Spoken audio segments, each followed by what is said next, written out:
So we're here at Independent Show in sweltering Orlando, and right now it's probably wherever you are, it's freezing because this is January and Valentine's Day is coming up. I normally don't think about it, but I did this time because Pam mentioned that Dawn here used to work at Hallmark and ran a big Valentine promotion. So let's talk about that first, and then I'll have some other questions. Yes, and so I was the product manager for the Valentine's Day card line. That's a fascinating job. Tell me what a product manager for a greeting card line does. Yeah, it's so much fun. Get to work with all of the fabulous creative folks at Hallmark and determine the kind of copy, the kind of design that are on the Valentine's Day cards. And I would imagine it runs the spectrum of sappy to humorous.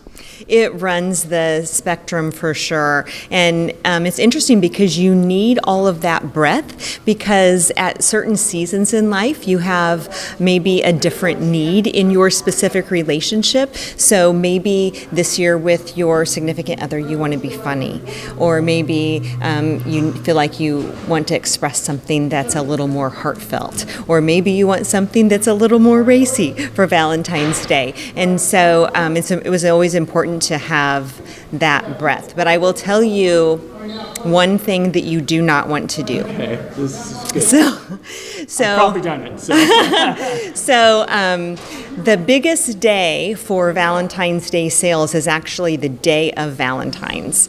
And so I did a lot of research. I would just go out into the store on Valentine's Day and watch people's shopping behavior. And this is what it is. It is men lined all the way up against the card rack. They are 3 layers deep.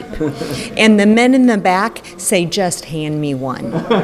And that is the one that they buy. I am not joking. This is a real scenario that happens repeatedly. So my advice is do not wait till the last minute. There won't be any good cards left. And be sure that you write a handwritten note in the card to make it more personal.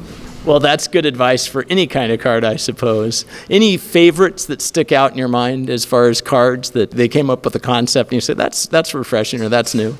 One of the really neat concepts that we came up when I was working on the line, it was a 3D card and it opened up and it was displayable. So you could display it and keep it on your desk for a while. So it was a keepsakeable. All cards are keepsakeable, but this one was extra special.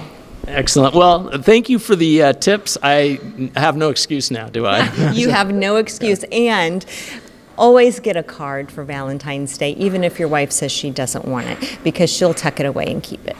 Excellent marriage advice. Dawn, thank you. You're welcome.